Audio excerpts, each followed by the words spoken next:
Chapter 16. When I wake up, I feel as if I were in the middle of an earthquake. I open my eyes and look into the high priest's face. He's holding me like a baby and carrying me up the servants' stairs. With every step he takes, I receive a jolt. "Good morning," he says. "If you had the dream I had, you wouldn't be saying that." Dream? I should say nightmare. What was it about? Queen Nefertiti wanted me to kill her, and when I wouldn't, she killed herself. Rappahamon, that was no dream. No dream? Nefertiti is dead? Yes. No. "What in the name of Bastet are you telling me?" I yell so loud that the high priest is startled and begins to lose his footing. Afraid he's going to fall, I leap down from his arms. He sways back and forth, but manages to regain his balance. I climb up a few steps, turn around. Why is his head shaved?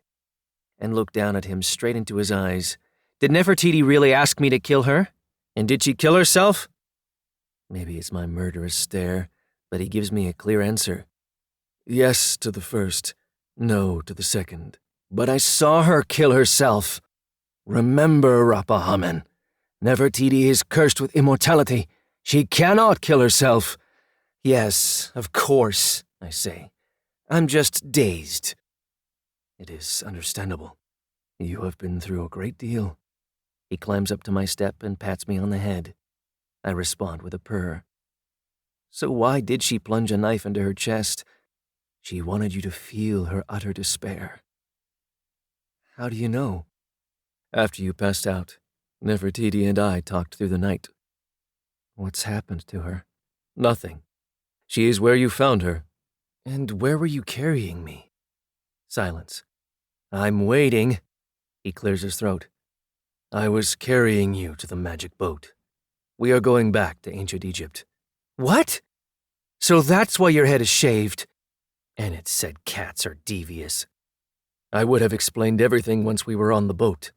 Explain now, or I'm not getting on the boat. Why go back to ancient Egypt? Nefertiti told me that in the 13th year of her husband's reign, and her first year as co-regent, she had suffered an episode of amnesia. She lost any memory of 10 days in the season of Shimu, the night of 1st to 10th of the month of Epip. She woke up thinking it was the 2nd of Epip, but she had no recollection of the night before. A few hours later, she realized it was, in fact, the 11th of Epip. Didn't anyone tell her what had happened during those 10 days? No, because she never asked. She kept her amnesia a secret. She was afraid her husband might declare her unfit to continue as his co-regent. I am convinced that what erased Nefertiti's memory also made her immortal. If I discover what it was, I might be able to free her from her immortality. Have you tried the entering, as you did to retrieve Elena's lost memory? I did not think it wise. Have you forgotten that I became trapped in her memory and would have stayed there forever had you not managed to pull me out? The only thing to do now is travel to ancient Egypt in Nefertiti's time and try to discover what happened to her during those 10 days. You mean spy on her? Essentially, yes. I have composed a prayer that should steer the boat to the day just prior to the 10 days, the last day of the month of Peony. But it will be extremely difficult to spy on Nefertiti. What better spy than a cat? You want my help? Yes, Rappahamon. I need you. All right, but why were you carrying me while I was still asleep? I had to act fast.